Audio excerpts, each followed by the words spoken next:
The Indianapolis Colts host the San Francisco 49ers for Monday Night Football here in Week 16. Let's get to it.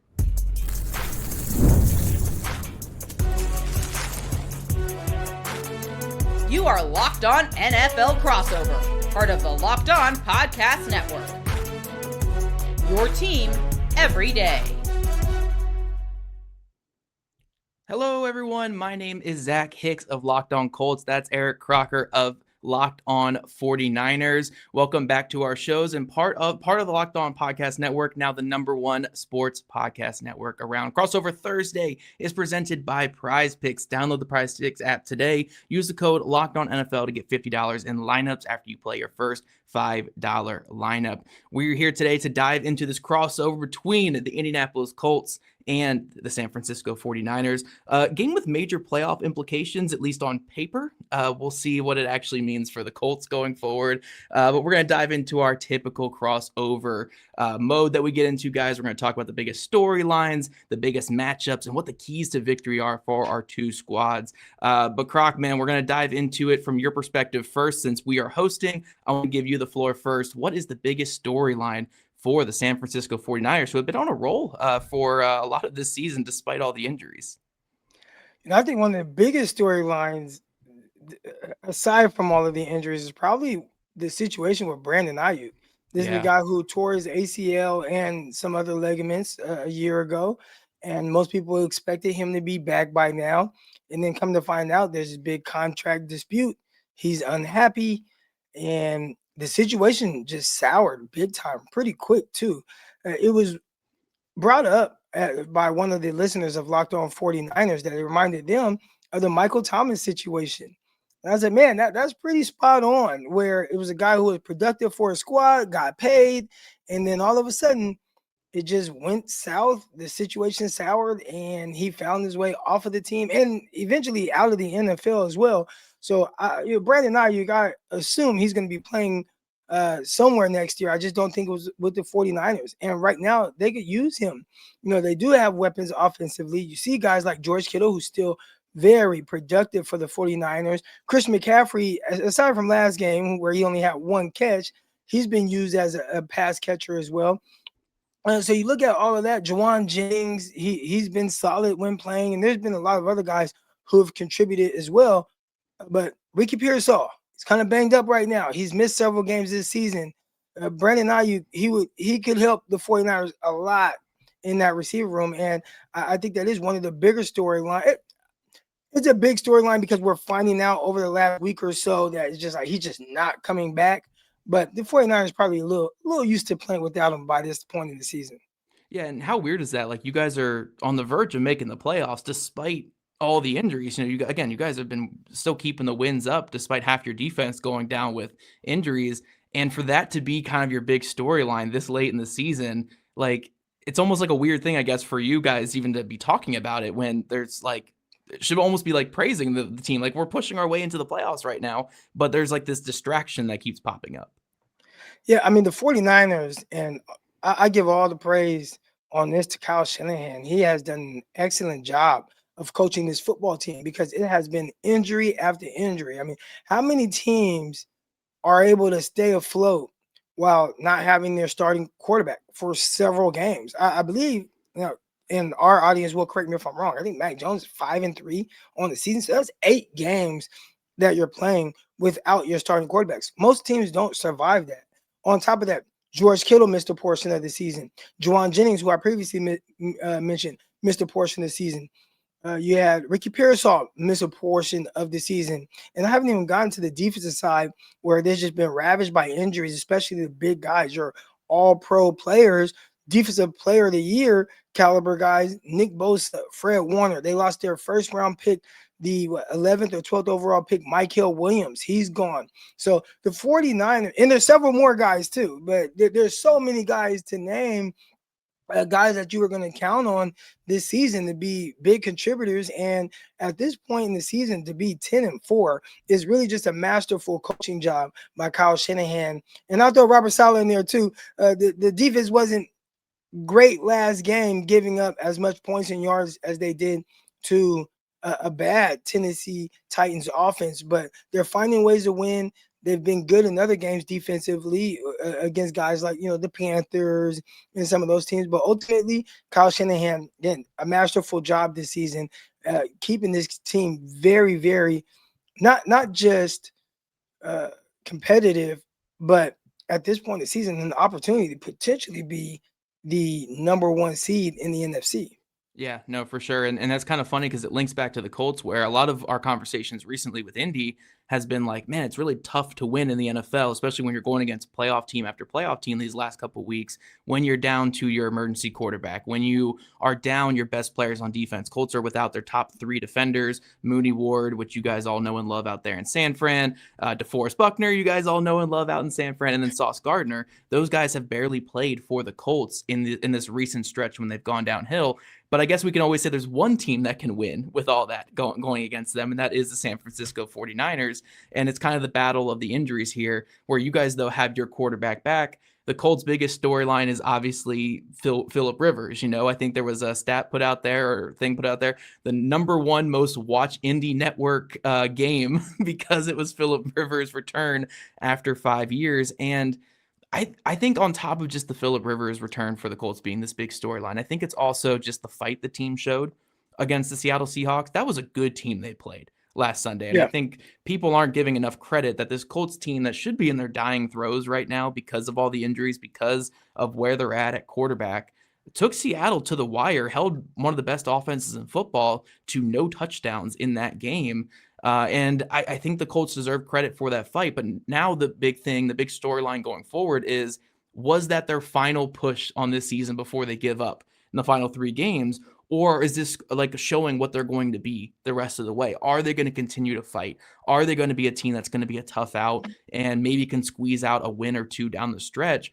Or was that the final little push they have there behind Phillip Rivers and his one miraculous game back, and then it just fades into obscurity after that? So for the Colts, it's still the big Phillip Rivers storyline, but also just how much fight the team showed against a really good Seattle team, and can they carry that fight now back home against still a good 49ers team, but now they're back home. Now you're a week removed from that. Do they keep the same emotions that they kept in this past game? Well, when you have the CEO or whatever her position is right now, Carly Ursay Gordon on the sideline making notes of everything she's seeing, maybe it just has people fighting a little bit harder, knowing that, hey, she's watching everything that's going on. She's not just going to go off of what the coaches say. She's listening to what the coaches are saying in the headset. I like the approach that she's taking. And I feel like, especially early on when you kind of were healthier and had Daniel Jones at quarterback, I think people were kind of feeding off that a little bit. And I'm not saying that was the difference, but it was kind of refreshing to see someone take that approach. And now that, you're down quarterbacks, multiple quarterbacks, and you're going with old man Rivers, there to see the fight in them. 49er fan base was rooting for the Indianapolis Colts. And when you guys kicked that field goal at the end of the game, I said, woo, I think they did it. And Sam Darnold hit a nice pass and got them down the field and in position to kick a field goal to win the game. So that was tough to see. But I do like the fight that I've seen from them. And when you have some, you got a baller at running back, there's always an opportunity, a defense that can play well. There's always a chance. Yeah, no, for sure. This Colts defense is coming to this game kind of limping still. Mooney Ward is out for the year. We'll see with Sauce Gardner and DeForest Buckner, which we'll get into more in future segments. Like the health of those 2 guys will be a big factor this Monday night. But this Colts team at least showed some fight, and they have to bring that same fight against a good 49ers team that has been the embodiment of fight all season long. No matter who's out there at quarterback, wide receiver, defense, they fought their way to a 10-4 record. And like you said, Croc, they're fighting for the number 1 seed in the NFC right now, alongside the best in the best division in football. They're right there in the thick of this. So I think we're going to be in for a good little fight on Monday night. It might be an ugly game, which we're going to talk about here in a second, but I think it's going to be a good little fight. But I keep teasing it. Next up, we're going to dive into our biggest matchups between these 2 teams. What will decide the game between the 49ers and the Colts on Monday Night Football?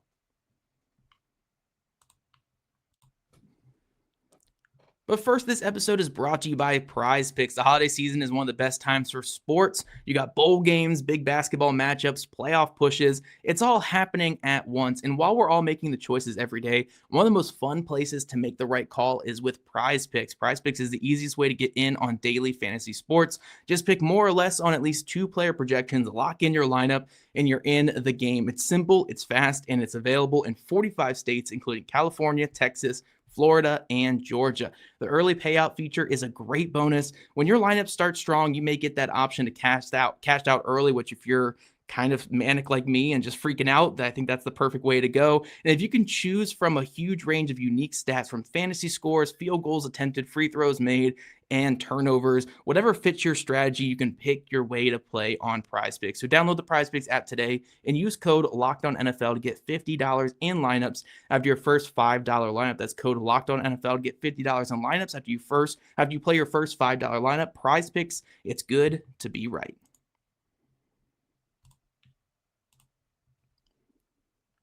All right, Locked On Everydayers, we are back with this crossover Thursday. Zach Hicks of Locked On Colts here, joined by Eric Crocker over of Locked On 49ers. And we got a big matchup, 8-6 team versus 10-4 team, Monday Night Football. Again, probably better on paper than what it's going to be in reality, but we'll see what transpires on Monday night. But Croc, because again, you are the guest on this show I'm hosting, I want to throw it to you. What do you think is the most crucial matchup for the 49ers as they head here to Indy for this big game? I think the 49ers defensive line against the Colts offensive line. Colts offensive line, I know old man Rivers back there. He actually was protected fairly well for someone who can't move. And one of the bigger issues the 49ers have had really for the entirety of this season, they can't get after a quarterback on the other side. So, I think that's the thing to watch. And maybe I don't just make it the 49ers defensive line against the Colts offensive line. Maybe I say, it's just, are the 49ers able to put pressure on Rivers and make him uncomfortable? And when you watch some of the clips, again, I didn't watch a full game from the Colts versus Seahawks, but a lot of what I saw was, Phillip Rivers kind of falling back a little bit, kind of fading away from some of the throws, just a little comfortable, as you would expect a guy who has not played a football game in 5 years since COVID. So we should expect him to look that way. But the 49ers have to make sure that they continue to make him look that way. And I don't think they're going to be able to do it by just bringing 4 guys. They're going to have to bring some pressure. They're going to have to send 5 guys at times if they want to continue to make him look a little uncomfortable in that pocket. Yeah. Move him off of his spot. The mobility he wasn't the most mobile quarterback before. He's a really big quarterback, kind of a big stature guy. Watching him, he looks like someone playing Phillip Rivers in a movie. That's just what it looked like. So you got to make him look like that come this game as well. Yeah, no, the Colts are very much aware of the limitations that Phillip Rivers had when it comes to moving off his spot. The Colts had their highest rate of shotgun and pistol snaps this past week compared to earlier in the season with Daniel Jones. They did more under center. They did more play action. That's not in the playbook anymore because Phillip Rivers can't move. He can't move whatsoever. All he can do is a 1 or a 2-step drop, hit his back foot, and get that ball out of his hands. So it's going to be quick, that ball coming out. But if you're the 49ers, if you can make him hitch even a little bit, you have a good chance of forcing mistakes because the arm talent really isn't there right now with Rivers. And that kind of leads to my big matchup is when it comes to Rivers, is there any more in the tank besides what they did this past week against the Seahawks? The Seahawks kind of figured it out in second half. Colts only had 67 total yards of offense in that second half. I think only like 37 yards passing once the second half started. And part of that was because their whole offense in this game was screen passes and rub routes. And if you're going to be sitting in like zone coverage and just like zone coverage against the rub routes so you can communicate there, and then, you're flying downhill against the screen plays, what else do you have there as an offense? You have to have a little bit more than that to find constant success in this league. And I'm curious if there's anything else. Does Phillip Rivers' arm get a little bit better a week? Again, he came in on Monday for his first workout, and he was signed, I think, Wednesday, and then all of a sudden he was playing on Sunday. So maybe a week of full practice, like 2 weeks under this belt, can have that arm a little bit more loosened up, and maybe not, as stiff as what it was on Sunday.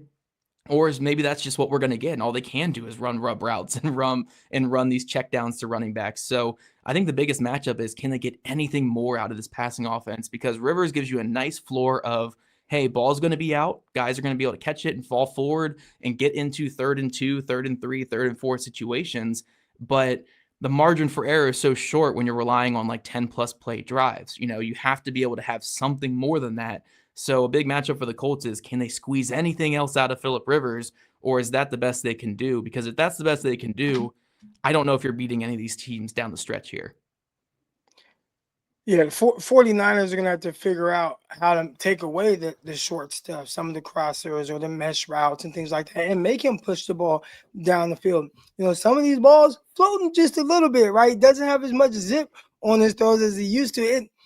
Phillip Rivers never had like the strongest arm. Like, he wasn't just a super power thrower. I think from that class, Ben Roethlisberger, probably a better arm. But we also saw Ben Roethlisberger late in his career, and he started to kind of elect to throwing some of the more, quick game, getting the ball out of his hands right now, as opposed to consistently pushing the ball down the field. So I think Phillip Rivers has kind of leaned more into that aspect of his game. And the 49ers are going to say, you know what, we got to take that away. Let's tighten things up. Let's not give them the pre-snap things. As someone who is a former football player myself, I can tell you, I can't move as, like I did when I once was, in the NFL and stuff like that. But my mind, I can play with like my players, like the kids I coach. I can play with them a little bit. I can't play man, but I can play off and I can read concepts, because the game slows down to you from that perspective. And I think for Phillip Rivers, he's probably out there like, man, I can't throw the deep ball. I can't do certain things, but man, the game has slowed down to where I can see things kind of happening a little bit before it's actually happening. So he's going to have to be a big time anticipatory thrower in this game if he's going to want to beat the 49ers. The 49ers team, they do play a lot of zone. They'll mix in some man coverage. I think they may have to kind of change that up a little bit and go a little bit more man, take away those initial windows and make Phillip Rivers hold on to the ball a little bit longer than he would like. Yeah, no, for sure. Communication is going to be big for the 49ers, but as long as you can keep everything under 10 and you can kind of contain that, I think you can bottle up this Colts team.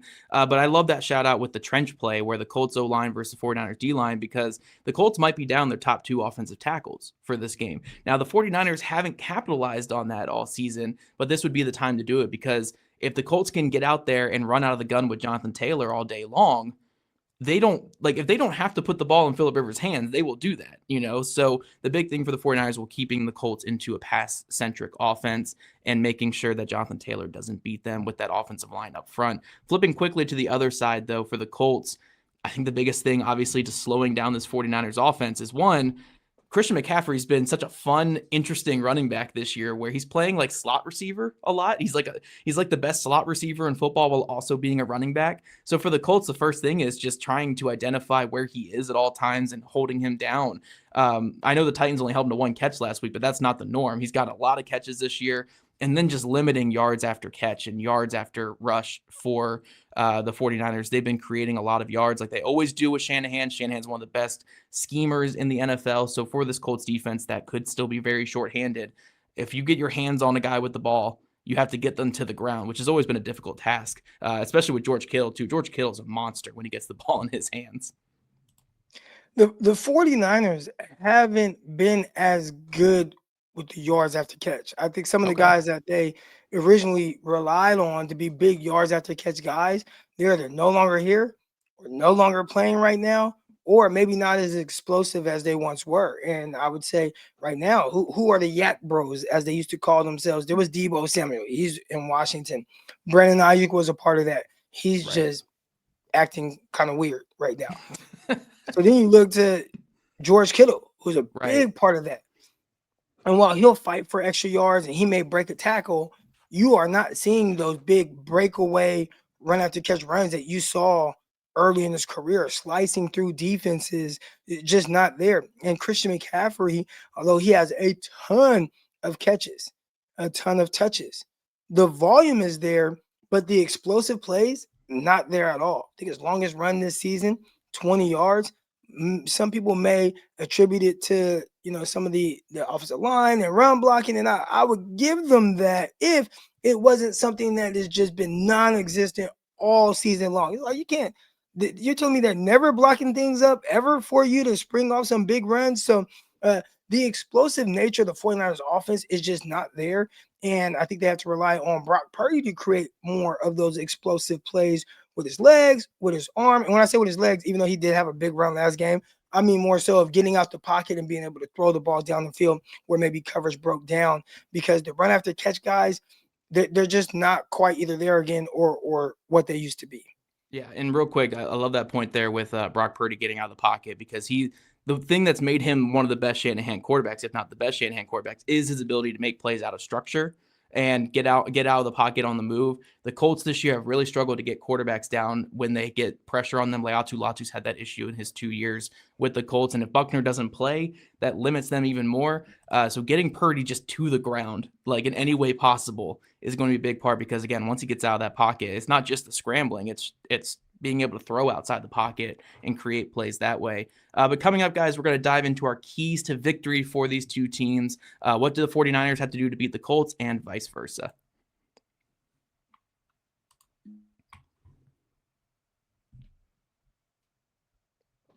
All right, guys, we are back for our final time here on this show, diving into the keys to victory for both the San Francisco 49ers and the Indianapolis Colts. Croc, I'll throw it to you again here. What is the key to victory for the 49ers this week to beat the Colts while on the road on Monday Night Football, too? Very fun time. I've alluded to it with the biggest matchup, and I'm going to go back to that. The 49ers on the season, dead last in sacks. And it's not even close. Like between them and the 31st team, 49ers have like 16 sacks. 31st team has like 22, 23. You guys are behind Myles Garrett. I saw that graphic today. Myles Garrett's ahead of your whole team this year. Myles Garrett has several more sacks than the 49ers entire team. So I feel like I'm kind of beating a dead horse a little bit, but that has to be the key for the 49ers. You have to sack Phillip Rivers, and you have to sack him more than once, and that has been a big challenge for the 49ers, but I would say that is legitimately a big key to this game for San Francisco 49ers. Yeah, no, it's a huge part of that. And actually, it's really funny because it kind of links in with the Colts, where the Colts with Phillip Rivers, their key to victory going forward is bring games down to its ugliest fashion. We're going old school football, not in the sense we're under center, like we're still in the gun all game because Phillip Rivers can't move.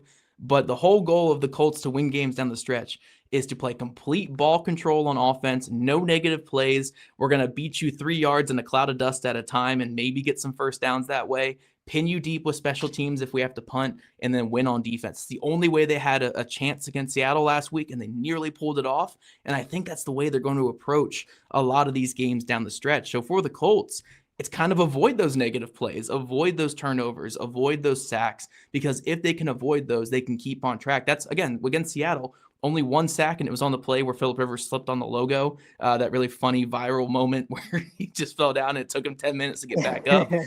That was the only sack they allowed in that game. Only turnover was in the desperate moments at the very end. They kept it pretty clean on offense for the most part, and that's why the Seattle Seahawks were starting inside the 20, inside the 10 on most possessions, and why they were only able to get field goals. So I think that's the Colts' plan of attack down the stretch here with Phillip Rivers starting.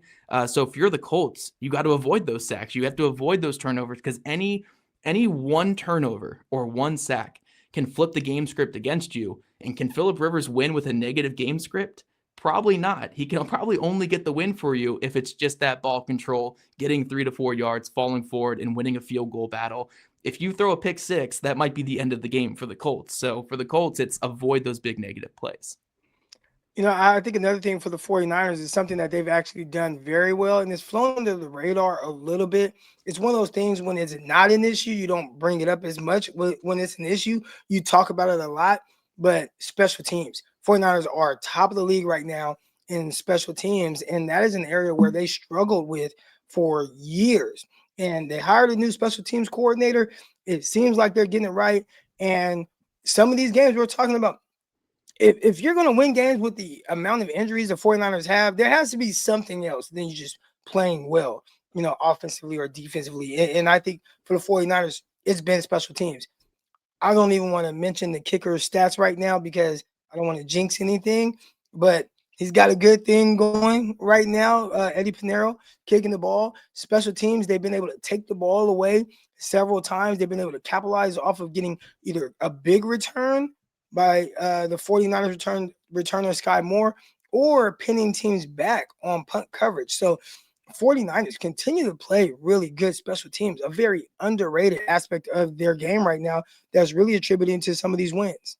Yeah, no, when you're a team like the 49ers coming into this matchup, you're favored by 5.5 on the road against an 8-win team. So a team that has won this year, but you're favored heavily in that game, you have to win that third phase because underdogs have a chance if they can win that third phase against you. So if you're the 49ers, don't turn it over on special teams. Make sure that your returns are crisp and clean. Don't get pinned deep. And I think for the Colts, again, the inverse is true where it's like, you if you don't win special teams, you're not upsetting a team like the 49ers, so you have to have those margin for errors going your way because the way that the Colts want to play, special teams and defense need to win the day for you. So the defense needs to perform like it did last week, physical, coming downhill, flying all over the place, and then special teams need to win that way. But that's my second key here actually is the defensive aspect of that, where the Colts run defense since their bye week has been the second best in football, only behind the Los Angeles Chargers. They've held teams to only 3.3 yards per carry. I think they're sixth in success rate against. They're getting a lot of negative plays. And if you're the Colts against a 49ers offense that has a quarterback that can create like Brock Purdy, you want to keep them behind the count as much as possible. You want to get them into 3rd and 10s, 3rd and 11, 3rd and 12s, because if they can get into those 3rd and 3, 3rd and 4 situations, good luck covering, again, McCaffrey on an angle route or covering Kittle one-on-one with the injuries that the Colts have on defense. So keep flying downhill, stuff the run like they have been, and keep the 49ers to 3rd and 10, 3rd and 8 plus, and you might have a puncher's chance of doing what you did against Seattle here against the 49ers offense. One thing the 49ers aren't doing very well is running the ball. And you would think that wouldn't be the case when it's a team like Kyle Shanahan right here. When people call him a genius, it's not because he just has these elaborate passing concepts. It's because of the way he draws up the run game. And right now, it just has not hit. Christian McCaffrey currently right now has the second most runs in the season, third most in his entire career.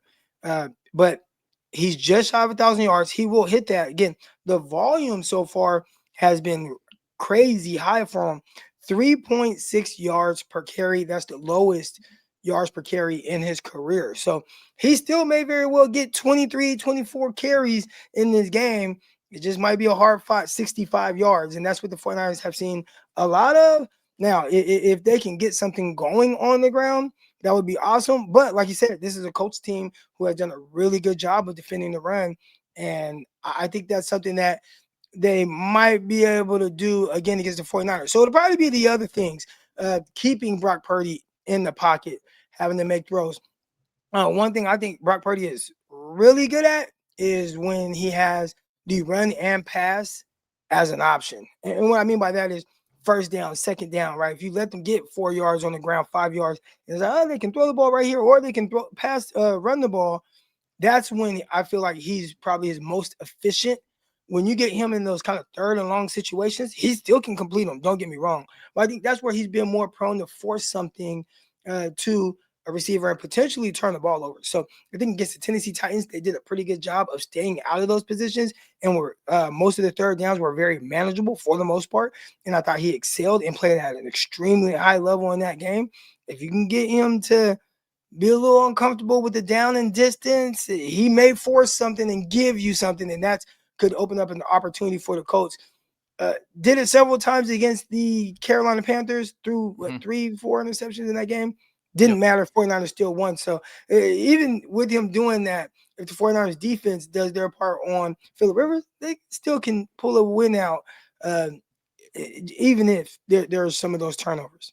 Yeah, and I'll close it out with just one more that I think applies for every game, for every single team, but especially in this one with two banged up teams. Whoever wins the trenches will win the day. As always, that's how it works in the NFL. If you can win up front, you have a good chance at winning. So if the Colts, with their backup offensive tackles, but still their interior intact with Jonathan Taylor in the backfield, they can run the ball effectively. It takes the pressure off Rivers and they can put points on the board. And on the other side, they can pressure Brock Purdy. It puts them in better position. But on the inverse side, if the 49ers can protect Purdy and let him do his thing in the backfield there, I don't think Jonathan Edwards and Mekhi Blackman, Cameron Mitchell, I don't know how long those guys are going to be able to cover the Kittles of the world, the Jennings of the world. Like, those are good players out there, and the Colts just don't have the talent right now in the back end. And on the other side, if the Colts can't run the ball, Phillip Rivers isn't carrying you to victory. This is not, 2015 Phillip Rivers, 2014 Phillip Rivers. He's a grandpa now. He's not going to carry you to victory. So whoever wins the trenches will win the day in this one, especially, I mean, it's true in every game, but I think especially in this one with the known weaknesses these two teams have.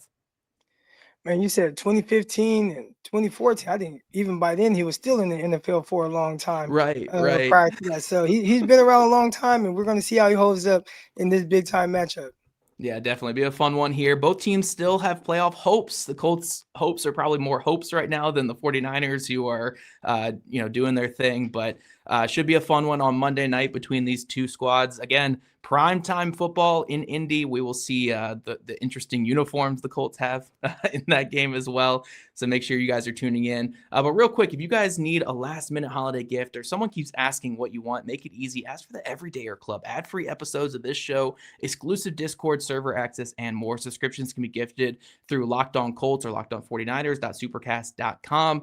And for those of you guys on video, we send you guys to the first ever 24/7 National NBA YouTube channel directly from here. And if you don't already, make sure you're following us on social media at Zach Hicks2, at Coach Crocky for all your coverage of your two teams, and subscribe to us on YouTube where you guys get your podcast. You guys have a great day, and we'll both be back with you on our respective shows for our final bit of coverage on Friday leading into this big game.